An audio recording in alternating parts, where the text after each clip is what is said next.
Hey, what's up guys? Welcome back to the channel.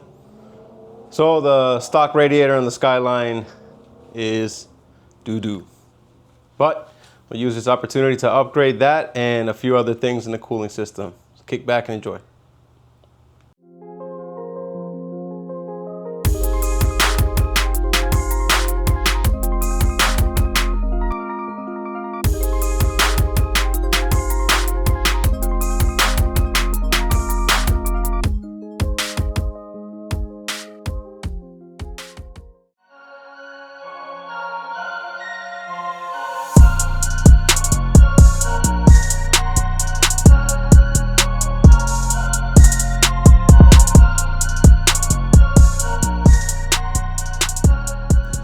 So I was driving the car the other day and I noticed a little bit of coolant smell, and I popped the hood to check it out, and I noticed this little crack on top of the radiator, and then some coolant was on the top of the tank here, and then you can see marks of where it's hit the fan.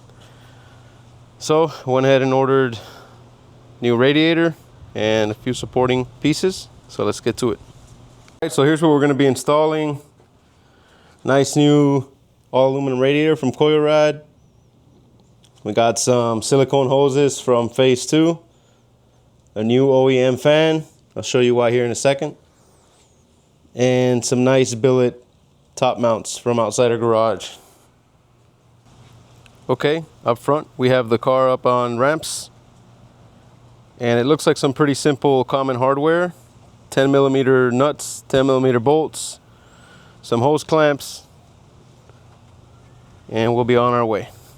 So let's get started. All right, so before anything, I got under the car and removed this piece from the fan shroud. It just clips on, and it lets you take the radiator with the fan shroud up and out without having to remove the fan first. Next, we're gonna put this drain pan under the car, and just keep in mind, coolant is poisonous for you and animals, so collect it. I always try to protect whatever area of the car I'm working on just so we don't damage the paint. So let's slap this little tool cover on here. Hooks right on, and we're protected. So we'll start off with trying to get these hose clamps off. I hate these hose clamps, man. Absolutely the worst.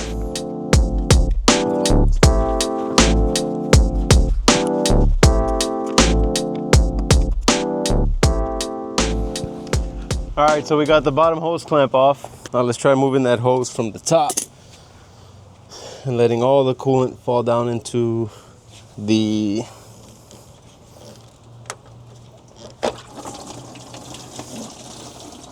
container I have in the bottom. Looks like it's working. A little bit of a mess, but that's to be expected. While that's draining, start removing our 10mm nuts up here and this clamp.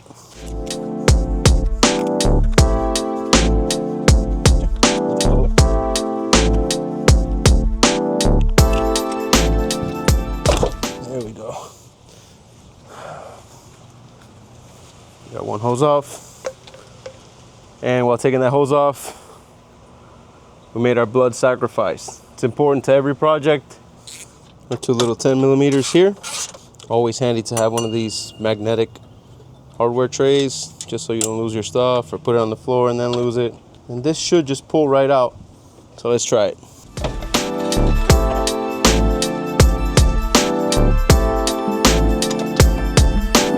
There it is. So you can definitely see it was leaking. If you see all that green junk everywhere, it means it was leaking and it hit the fan at some point. So luckily the car never overheated. Remember I told you I would show you why we're changing the fan. And as we let this drain a little further, let's take a look at the fan. So right here, the fans on these RBs and also on the SRs, they tend to crack over time. Now, as these cars are approaching 30 years old, if you have one, if you have any RB powered car or SR powered car, I recommend you do an inspection on your fan. So to remove the fan, just a 10mm, and you got several 10mm bolts in there, so let's go ahead and get started and remove this. So I'll just go ahead and loosen them all, and then I'll take them out by hand. And you want to be very careful. This is one of those areas where you don't want to strip anything because 1 hour job is going to turn into an 8 hour job.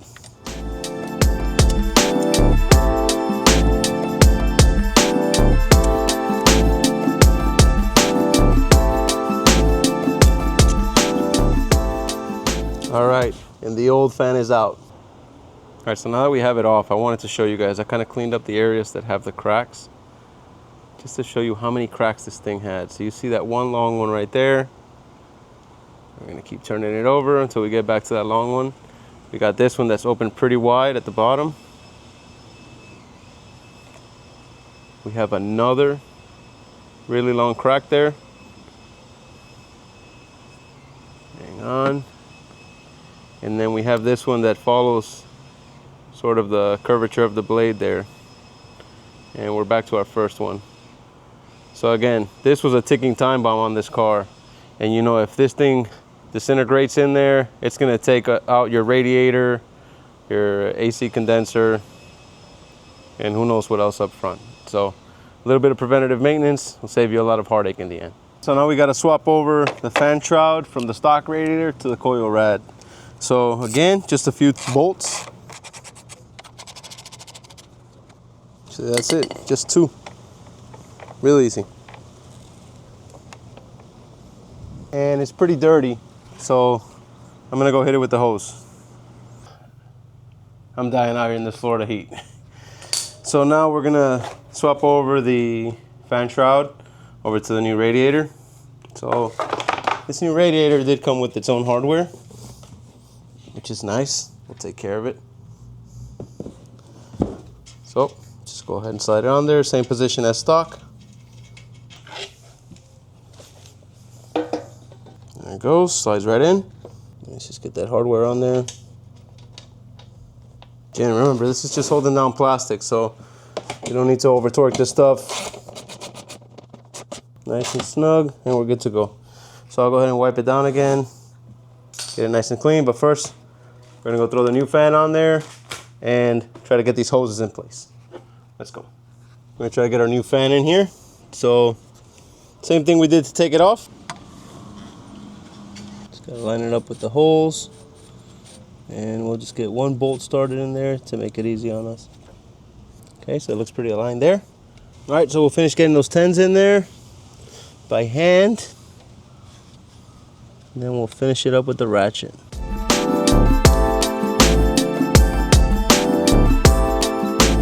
Since this is a circular item we're installing, it's good practice to tighten the bolts in a star pattern or cross tightening. So let's do it that way. We'll start with the first one. Nice and tight.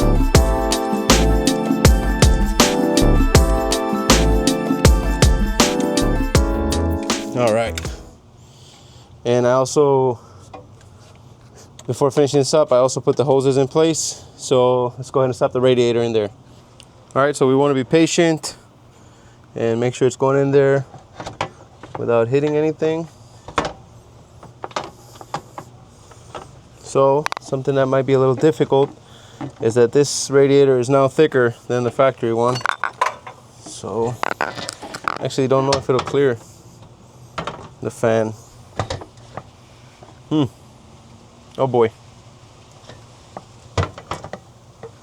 Yeah, we might have to do something else to get this in there. So I had the idea to slide the shroud in there first and kind of push it over the fan and see if that gives us the clearance we need to slide the radiator in there. If not, then we'll have to do some more disassembling, unfortunately. So let's try that. Let's leave this in place and we'll sort of try to squeeze the radiator in there. Wow, this is tight, way tighter than I expected it to be. Super tight. Try to do a little bit of massaging. We also want to take care to not hit any of the fins.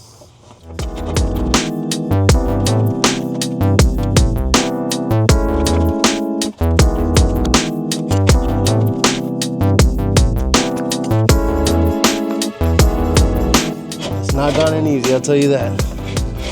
Wow.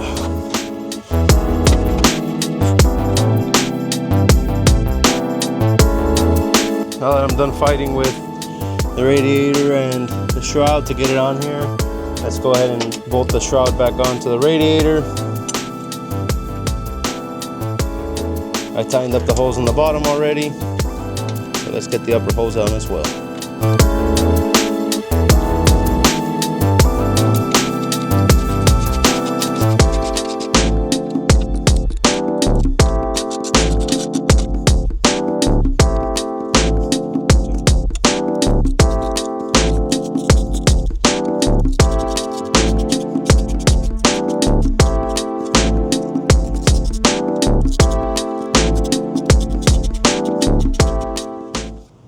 Alright, so now that we got our hoses on, let's get our new top mounts on. It's all pretty standard 10mm stuff. We'll just slide them over.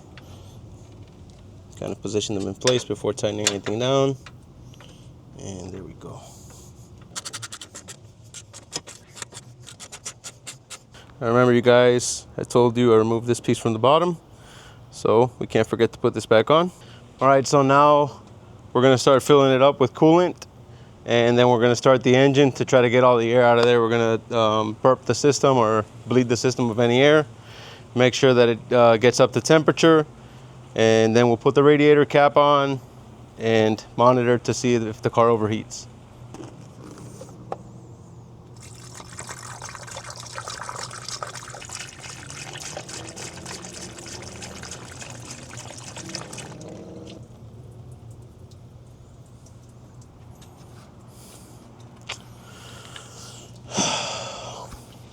I don't know what the hell, something is leaking down there.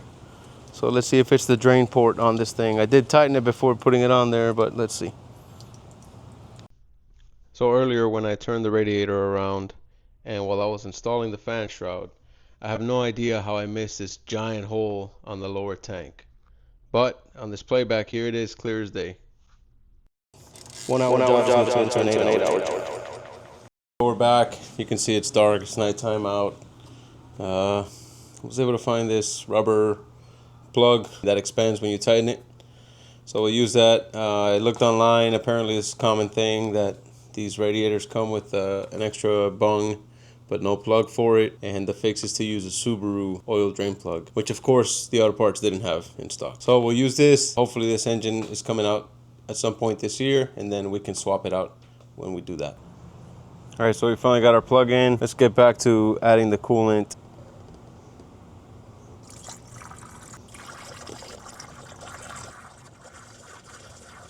Alright, so I'm going to start the car up. I'm also going to turn it around, and then we'll burp the system facing the garage.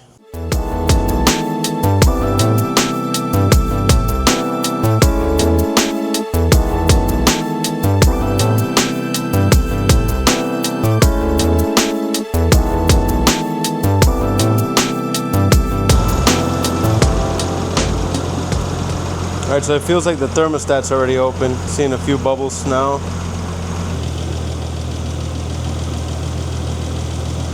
Alright, so now that it's starting to spill out, we'll go ahead and put the radiator cap on.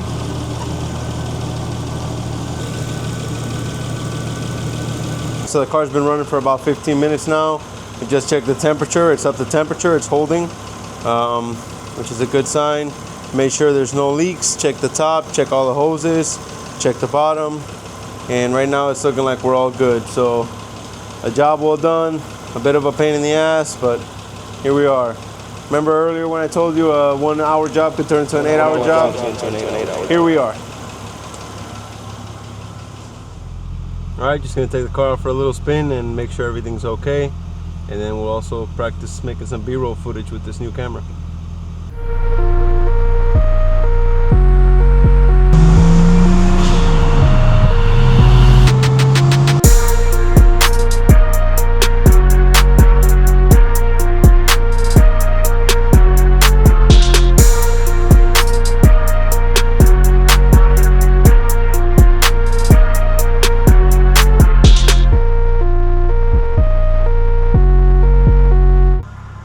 Alright, temps look good, car feels fine, so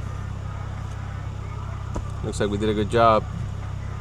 Thank you guys for watching. As always, like, subscribe if you want to support, leave me some comments, let me know what the next video should be, I've had those pair of seats sitting at the house for a long time already. I gotta throw them in this car, so that's probably the next video.